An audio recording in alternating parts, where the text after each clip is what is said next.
एक असा माणूस जो जगातल्या सगळ्यात महागड्या हॉटेलमध्ये राहायचा, राजासारखं खायचा, प्यायचा आणि चेकआउटच्या वेळी एक रुपयाही द्यायचा नाही. विश्वास बसत नाही ना? पण हे खरंय. हा माणूस म्हणजे साल्वाडोर डाली, स्पेन मधला एक असा कलाकार ज्याने स्वतःच्या कलेला पैशापेक्षा मोठं केलं. पॅरिसच्या महागड्या हॉटेलमध्ये राहायचा, भरपूर खर्च करायचा आणि बिल द्यायची वेळ आली की शांतपणे खिशातून एक चेक काढायचा व चटकन त्यावर काहीतरी काढायचं आणि म्हणायचा, हे घ्या. सुरुवातीला हॉटेलवाले चिडायचे, वाद घालायचे. पण जेव्हा त्यांनी त्या कागदाची बाजारातली किंमत बघितली, तेव्हा त्यांनी डोळे विस्पारून राहिले.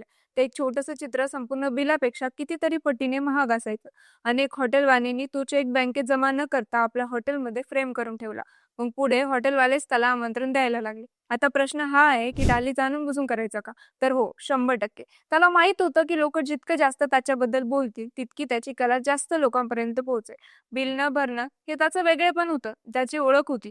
तीच त्याची सगळ्यात मोठी जाहिरात होती. डाले नेहमी म्हणायचा की मी जिनियस बुद्धिमत्तेचा माणूस आहे आणि हे सांगण्यात मला काहीच लाज नाहीये.